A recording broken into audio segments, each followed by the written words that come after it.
To understand why Jesus was needed, we got to understand the equilibrium. And Swedenborg lays this out in a short little pamphlet that he made called Canons for the New Church. He describes the state of the spiritual world which prompted the need for God to come through in human form.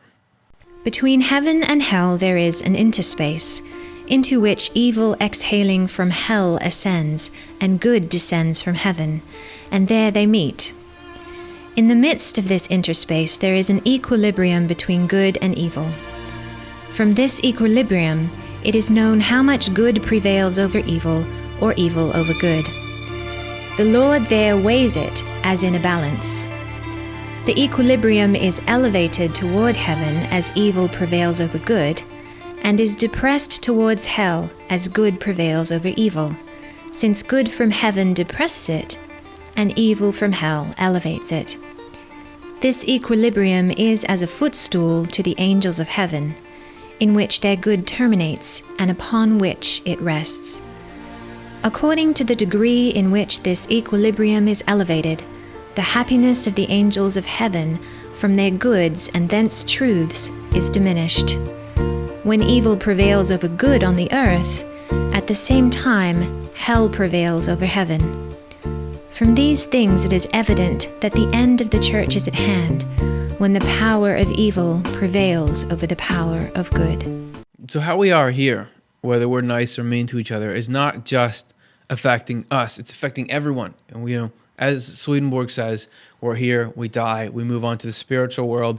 You go where you love to go, whether that's heaven or hell. But it's not like there you lose contact with the world. When evil is winning on earth, this messes up everything. This messes it up for heaven. It messes it up for the world of spirits. And it got to the point where there was a real departure from equilibrium, from the state needed to be maintained. You think about homeostasis and the body's ability to regulate a particular temperature. It needs particular hydration levels, levels of electrolytes, all those kinds of things. The body has to hold it just in a certain range or else you're in a lot of trouble.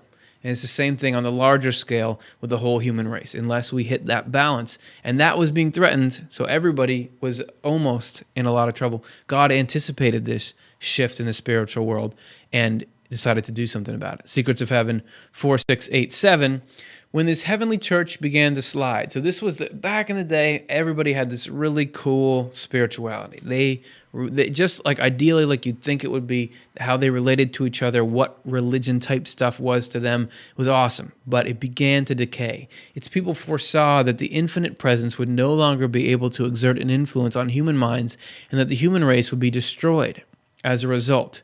Therefore, they received a revelation that one would be born who would make the humanity in himself divine. In the process, he would become the same infinite presence that had existed before, and at the last he would become one with the infinite reality that had also existed before. So that direct connection that we said in the first section, the divine human, God communicated with heaven, and heaven communicated with the mind of human beings here. That was in jeopardy because people were closing that off. They were turning away from the love that opens you up to heaven, which is love for everyone else, turning towards caring only about yourself. That was throwing off the whole balance. And because of that, the mechanism that God was reaching people through couldn't last. Secrets of Heaven 6.3.7.3. It says, divinity flowing through the heavenly kingdom could not remain pure, since heaven is not pure, and the heavenly kingdom is therefore not strong enough for everything to be kept in order by means of it. As a consequence, infernal and diabolical spirits at that time climbed up out of hell and gained control over souls coming from the world. The result was that none then could be saved except the heavenly, and that's a Swedenborgian technical term for those who are motivated by love rather than by truth. Eventually, even they could barely have been saved had not the Lord taken on a human nature and made this humanity in himself divine. So everything was in jeopardy, and it was because of hell was gaining ground and the very connection that we have was threatened. And so let's lay it out. How was hell threatening? We'll look in deeper detail. This is what Swedenborg described having learned from the spiritual world and his experiences there. Here's the map of everything. We have the natural world in us. We're that blue lady on the right. You have heaven, the world of spirits, and hell. This is the basic categories of existence, as Swedenborg described them. The first thing has to do with the world of spirits and what was going on there. The way he said it, it had gotten so out of balance. There was so much evil in the world of spirits that we first die. When you first die, who do you meet up with? With the people that you knew, your friends, your family members, the people you'd want to see after you die. So the way Swedenborg was saying it, you get in contact with those people and you start to enjoy their company, you get pulled in. However, the world of spirits was packed with people who were evil. I mean, they looked like they were good and they could put on a front, but we have them as these like party people in this. But inwardly, they were malicious, and they would worm their way into all kinds of social circles. So by the time you met your family and friends, they'd already kind of been taken in by these unsavory characters. And so they would introduce you into this group, and that would slowly, everybody's morality would decay because of how those people were. Because as Swedenborg says in his book, True Christianity, he talks about the contagiousness of evil. This is from True Christianity 120. Interaction with evil people there has this contagious effect, as you can clearly see from the following similar situations. As you spend time with thieves or pirates, you eventually become like them. Note that in Swedenborg's time, there were thieves and pirates. I mean, that was really something you had to deal with.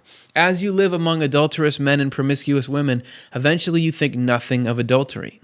If you join a rebel group, eventually you think nothing of doing violence to anyone. All evils are contagious. They are like a plague you become infected with just by breathing in and out. They are like cancer and gangrene that spread and corrupt nearby areas, then more and more remote areas until the whole body dies. The cause? From birth, we all enjoy evil. Which, there's something to it. I mean, all kinds of nastiness, negativity can have a thrill that goes with them, that makes them very hard to say no to if they're presented to you. And it makes it very easy to justify them in your mind, come up with reasons why it's okay that I'm bent on revenge towards this particular person, they deserved it, or whatever your particular vice is. So it has that magnetic effect, and the world of spirits was getting so polluted. And if you don't like those old school scenarios he puts out, think about current things. You hang with the wrong crowd, you get dragged down too. That's what was happening. So there was the spiritual world messed up, but a spiritual world isn't just in a vacuum as he describes it. Even heaven, where you have angels, you sort of think of heaven as aloof and different. But even there, the angels were being affected. So in our next part, we see that angels need the world of spirits to be what it is. The Lord restrains not only all people, but also all angels from evil, and keeps them focused instead on what is good. According to Swedenborg, angels are people. Like us, we can aspire to be angels, and we don't get all the evil stuff we have wiped out. It just gets dormant. God is holding us back. No angels or people are good on their own. So that's what he's saying. Everything good comes from the Lord.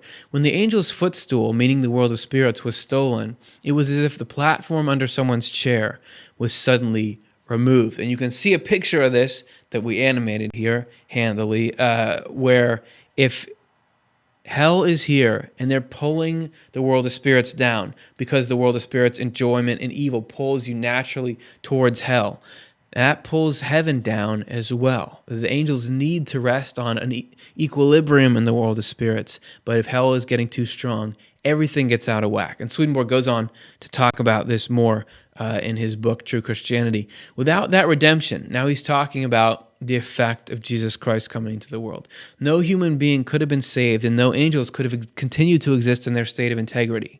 First, I need to say what redemption is. To redeem means to free the captive and the bound from damnation, to rescue them from everlasting death, to snatch them from hell, and to carry them away from the hand of the devil. The Lord did this by gaining control over the hells and establishing a new heaven. You can see next what he does is through the act of Jesus Christ, and we're going to get into how he pulls everything back where it belongs, adds some extra shininess to heaven so that it's not vulnerable. The world of spirits isn't vulnerable in the same state as before. And this recreates that essential equilibrium. And that's essential not just for people in the world of spirits, or heaven or hell, but it's also essential for us in the natural world because we are so interconnected with heaven and hell, with the way our minds work. So if you see next, we are interacting consistently with heaven and hell. We are absorbing attitudes, ways of thinking about life, trading with heaven and hell. Otherwise, we could not have been saved, he goes on to say, because the spiritual world is so closely connected to the earthly world that they are inseparable. The main connection between the two worlds is through our inner levels, our souls and our minds. For good people, that connection is with the souls and minds of angels. For evil people, it is with the souls and minds of hellish spirits. We are so united to the angels or the hellish spirits that if they were taken away from us, we would fall down as dead as a piece of wood. Neither could the angels or hellish spirits continue to exist if we were taken away from them. So really, it's like a whole big human body there. It's so interconnected there as well. If things are messed up, everything's messed up. There's not even heaven is going to be okay if the earth, the world of spirits, hell is all out of whack. And everything was out of whack, and it was so bad that only the divine could fix it. As we see in true Christianity, 1, 2, 3. Redemption was something only the divine could bring about. And here's Swedenborg he would see all this stuff vividly from living experience and trying to communicate the emotion of it. You see him here struggling to get it across. If you knew what hell is like, and you knew how high it swelled and how it flooded the entire world of spirits at the time of the Lord's coming, and you saw the great power with which the Lord cast hell down and scattered it, and then restructured both it and heaven in accordance with the divine design, you could not help being stunned and exclaiming that all of it was something only the divine could do. Hell consists of millions, since it consists of all from the creation of the world who have alienated themselves from God through their evil lives and false beliefs. The Lord uses the same divine power today to fight against hell in every one of us who is being regenerated. Hell attacks us with diabolical fury. If the Lord did not counter hell and control it, we could not help succumbing. So, we don't want to succumb. Everybody is on the brink of disaster, and that is exactly when you need a hero to show up. And it just so happens that at that point in history, a hero did. And we're going to see it in part 3.